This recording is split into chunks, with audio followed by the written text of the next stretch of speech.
누가복음 12장 4절 말씀부터 9절까지에 있는 말씀이 되겠습니다. 찾으신 줄 알고 제가 봉독해 올립니다. 내가 내 친구 너희에게 말하노니 몸을 죽이고 그 후에는 능히 더 못하는 자들을 두려워하지 말라. 마땅히 두려워할 자를 내가 너희에게 보이리니 곧 죽인 후에 또한 지옥에 던져넣는 권세 있는 그를 두려워하라.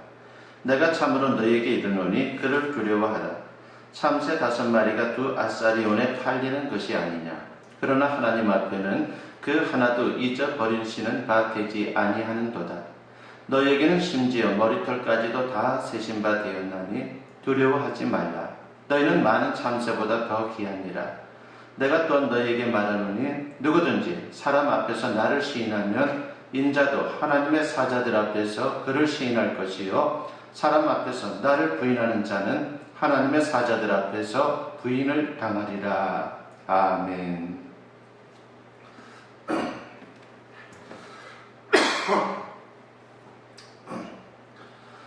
우리 인생길에서 보살펴주는 사람이 있다고 하는 것은 대단히 큰 축복입니다.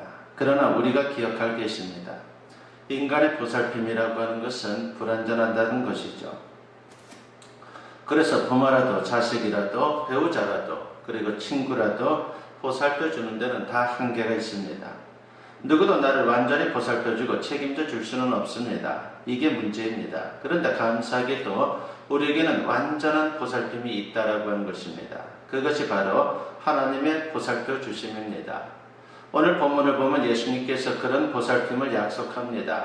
본문 4절 상반절에서 예수님은 제자들에게 말씀을 하죠. 내가 내 친구 너희에게 말하노니 라고 말합니다. 이것은 예수님의 제자들에게, 그 당시 예수님의 제자들에게만 하는 것이 아니라 오늘 성도된 우리를 가리켜서 하는 말씀이기도 합니다. 그래서 우리 성도된 우리를 가리켜서 내 친구라고 그렇게 부르고 있습니다. 얼마나 친근한 표현입니까?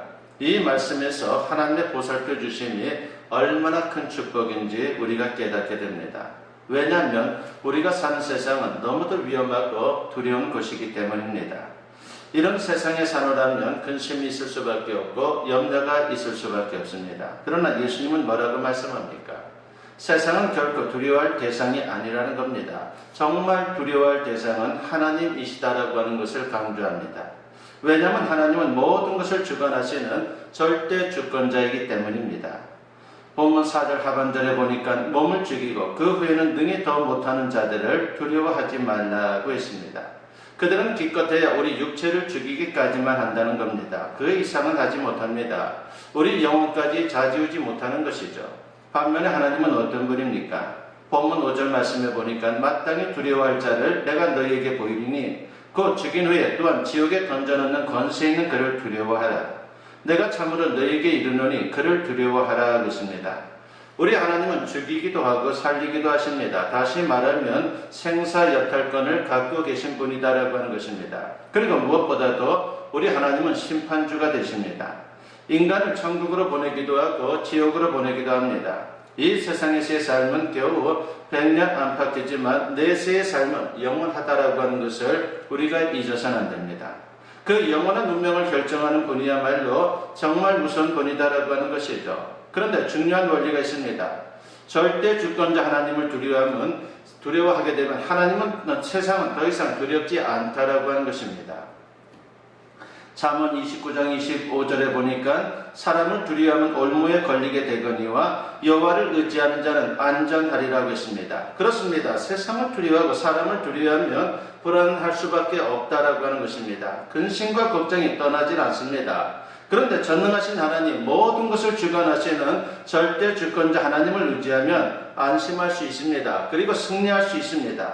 이게 바로 하나님의 절대 보호하심이며 그리고 보살펴 주심입니다.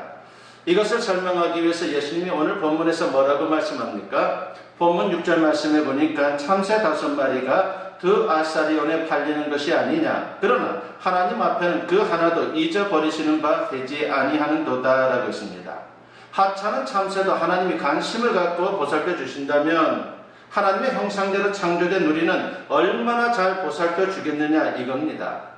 그래서 다윗은 시편 139편 9절과 10절에서 그런 하나님을 이렇게 소개합니다. 내가 새벽 날개를 지며 바다 끝에 가서 거주할지라도 거기서도 주의 손이 나를 인도하시며 주의 오른손이 나를 붙드시리이다 라고 했습니다. 우리 인생이 어디에 있든 하나님은 그곳에서도 우리를 지켜보고 돌보신다는 겁니다. 얼마나 든든합니까? 그러므로 험한 세상을 살 때에 가장 지혜로운 인생은 하나님을 경외하는 신앙으로 사는 사람입니다. 그렇다면 구체적으로 어떻게 사는 것이 지혜로운 인생입니까? 첫째는 지혜로운 인생은 하나님을 신뢰합니다. 예수님은 창세 이야기를 하신 후에 뭐라고 말씀합니까? 본문 7절 말씀해 보니까 너희에게는 심지어 머리털까지도 다 세신 바 되었나니 두려워하지 말라. 너희는 많은 참새보다 더 귀하니라 하겠습니다.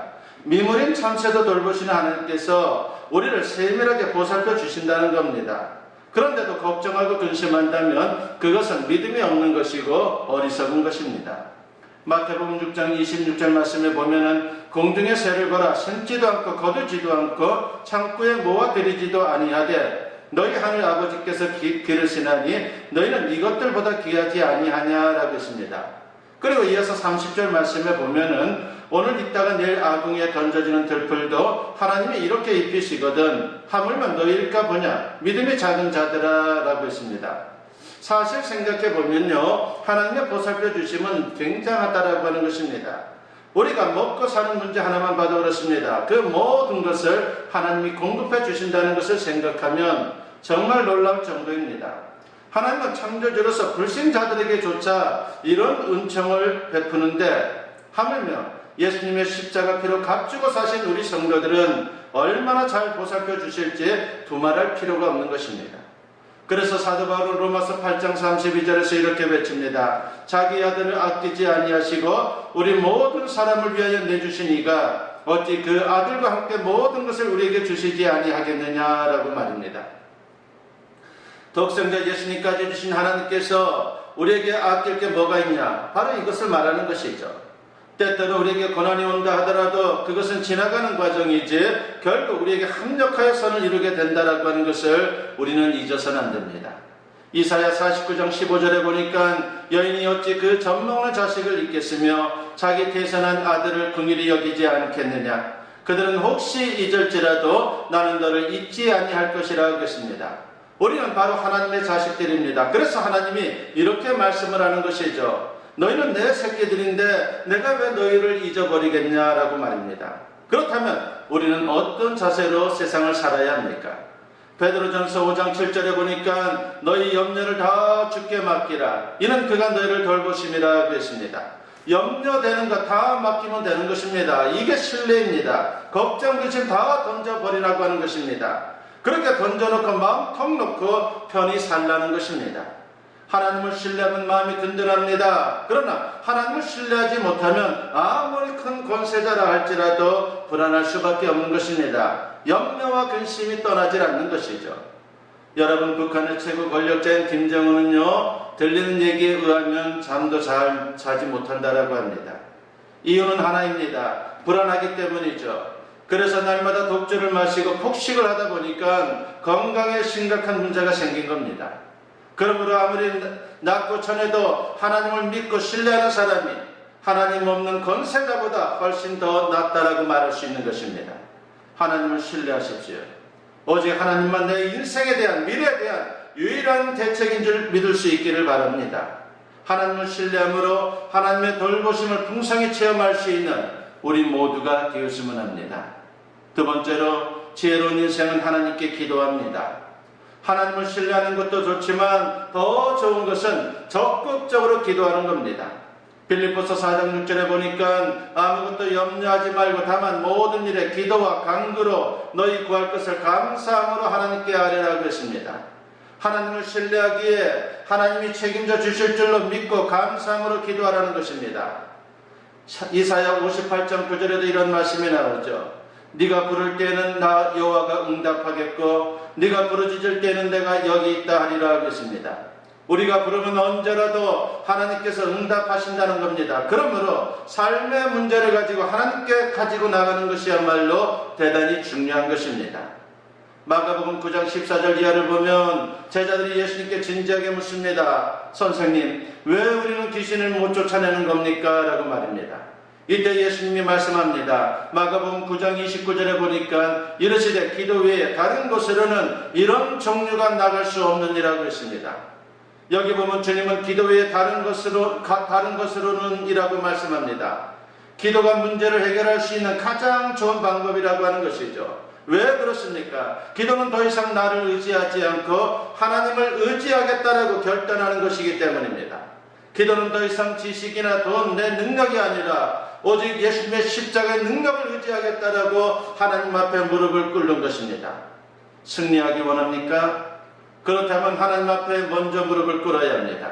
초대교회의 능력은 사실 기도에서 나온 것입니다. 그래서 사도행전의 역사는 기도의 역사라고 말할 수 있는 것입니다. 어떤 신학자는 사도행전을 기도행전이다라고 그렇게 말하는 분도 있습니다. 하나님의 기적이 있을 때마다 거기에는 하나님 앞에 엎드리는 사람들이 있었습니다. 사도행전에는 성도들이 모여 기도하는 이야기로 가득 차 있습니다. 회의보다 그들은 기도했습니다. 그러나 오늘날의 한국교회나 또한 세계교회들을 보면요, 기도보다는 회의를 더 많이 한다라고 하는 것입니다. 어쩌면 그래서 영적인 능력을 잃었는지도 모릅니다. 앞에서 읽었던 빌립보서 4장 6절 말씀을 다시 보면 아무것도 염려하지 말고 다만 모든 일에 기도와 간구로 너희 구할 것을 감사함으로 하나님께 아뢰라고 했습니다. 여기 보면요, 아무것도라고 하는 말과 모든 것이 비교되고 있습니다. 염려하는 것은 아무것도 아니다라고 하는 말입니다. 염려해 보아야 anything입니다. 그러나 기도하면 모든 것 everything이 될 수 있는 것입니다. 그렇기 때문에 염려하지 말고 그 염려거리들을 기도 제목으로 바꿔야 하는 것입니다. 그런데 참 이상합니다. 걱정 근심할 시간은 많은데 기도할 시간은 항상 부족합니다. 그래서 인생의 짐이 무거운 겁니다. 여러분 잘 생각해 보십시오. 걱정 근심하는데 시간이 모자란 적 있습니까? 모자라면요 밤을 새서라도 걱정 근심을 합니다. 반면에 기도 시간은 어떻습니까? 항상 모자랍니다. 시간이 없다라고 말합니다. 기도하지 못하는 핑계도 얼마나 다양한지 모릅니다.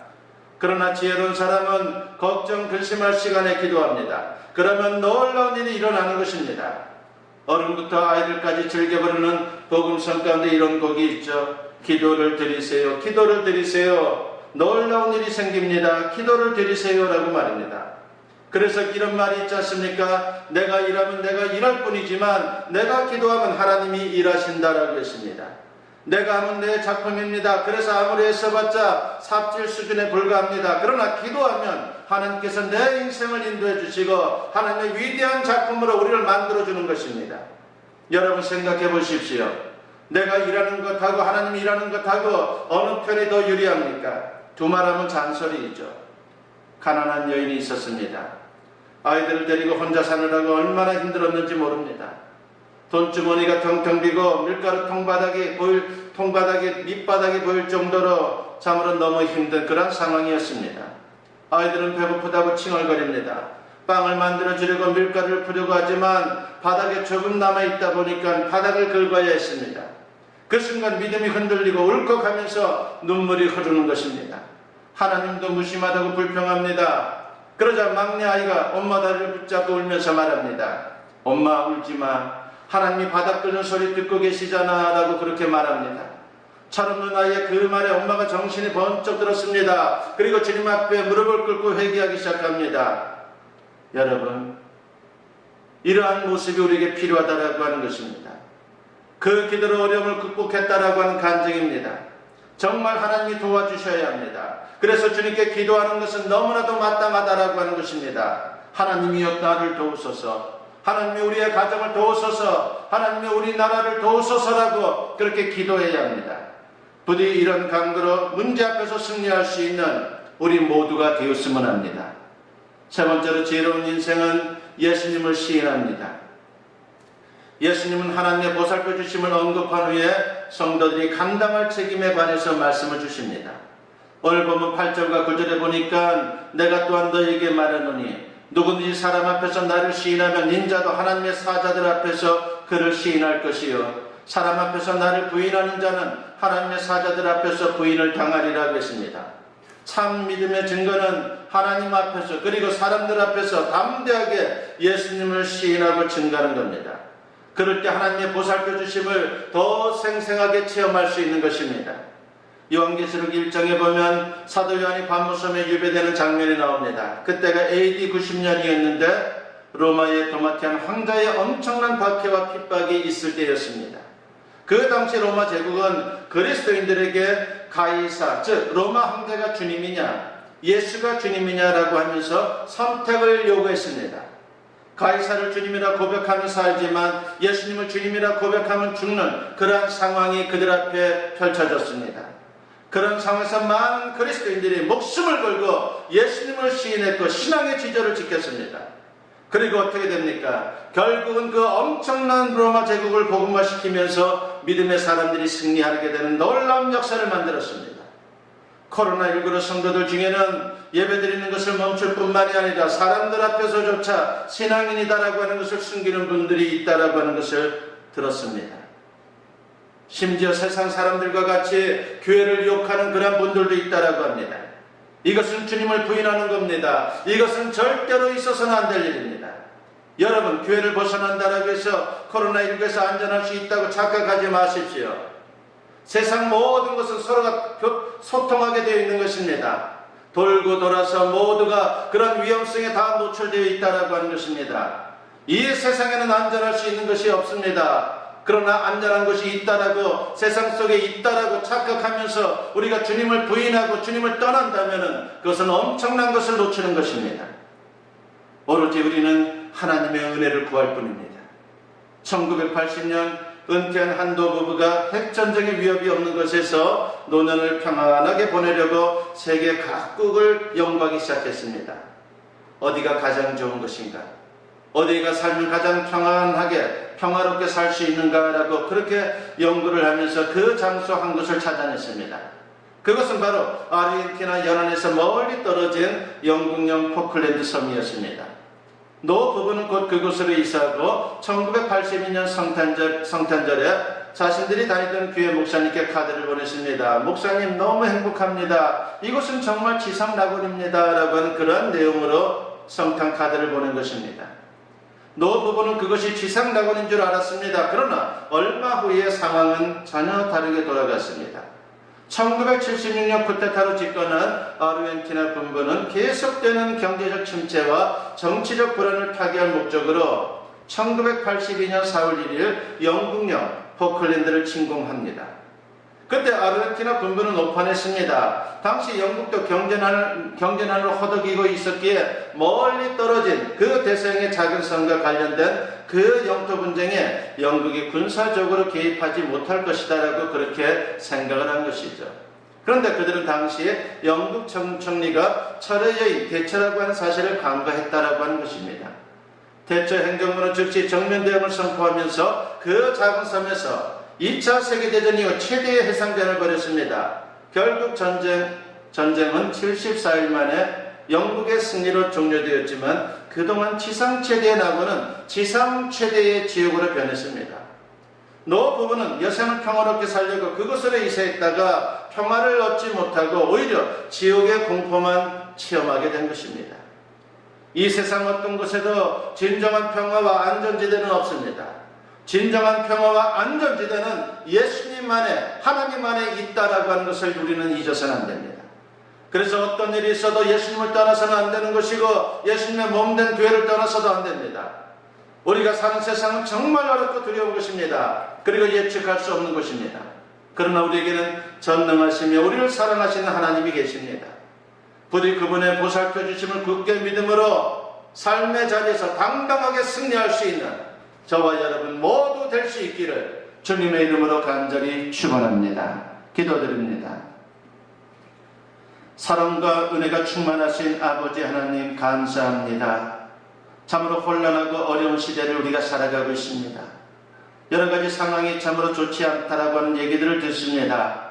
이런 가운데 우리가 두려움에 빠질 때도 있습니다. 그러나 주님, 오늘 말씀을 기억하며 우리가 그 모든 두려움을 극복할 수 있도록 은혜를 베푸시니 감사합니다. 하나님을 두려워하는 신앙을 갖게 하여 주시고 주님만이 우리에게 참된 안식과 그리고 평안을 주는 분이다라고 하는 것을 기억하며 하나님 중심으로 더욱더 믿음으로 살아갈 수 있도록 주님 우리 가운데 역사여 주시옵소서. 아버지 하나님이시여, 참으로 힘든 상황에 있는 많은 이들을 주님 위로하여 주시고 이 모든 상황들을 이겨낼 수 있도록 저들에게 굳건한 믿음을 더하여 주시오며 주님만이 인생 우리 모든 삶에 또한 해답자임을 고백하고 주님께 나와 같이 이 모든 문제들을 또한 해결받을 수 있는 귀한 은혜를 입을 수 있도록 역사여 주시옵소서. 감사드리옵고 예수님의 이름으로 기도드리옵나이다. 아멘. 축복 기도드립니다.